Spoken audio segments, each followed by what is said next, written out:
बिस्मिल्लाहिर्रहमानिर्रहीम।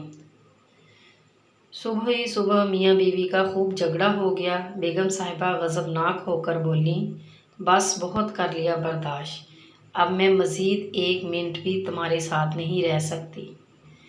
मियाँ जी भी तपश में थे, बोले, मैं भी तुम्हारी शक्ल देखकर तंग आ गया हूँ।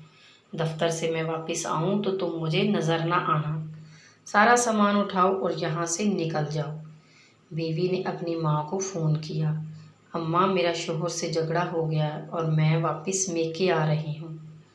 माँ ने कहा, ना बाबा, इधर ही बंदे की पुत्र बन के रह और अपने शोहर से सुलह कर। पहले ही तेरी बड़ी बहन अपने शोहर से नाराज़ होकर घर आई हुई है और अपनी इसी ज़िद और अना में तलाक लेकर बैठी हुई है, और अब तुमने ये ड्रामे शुरू कर दिए हैं। चुप कर अपने घर बैठ, अब इतना भी बुरा नहीं है तेरा शोहर। इससे सुलह कर, इसकी खिदमत कर। माँ जब ने लाल डंडी दिखाई तो होश ठिकाने आए बेगम के, और वो रो फूट फूट कर रो पड़ी। जब रो कर थक गई तो दिल हल्का हो चुका था।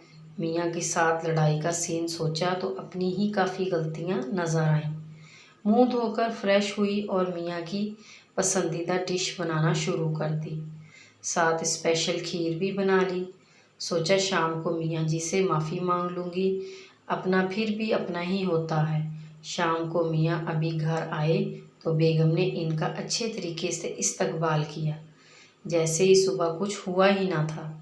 खाना खाने के बाद मियाँ जी जब खीर खा रहे थे तो बोले, बेगम, कभी कभार मैं भी ज़्यादती कर जाता हूँ, तुम दिल पर मत लिया करो।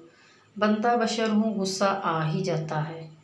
मियाँ जी बेगम से खुश हो रहे थे और बेगम साहिबा दिल ही दिल में अपनी माँ को दुआएं दे रही थी, वरना तो जज्बाती फैसले ने घर ही तबाह कर देना था।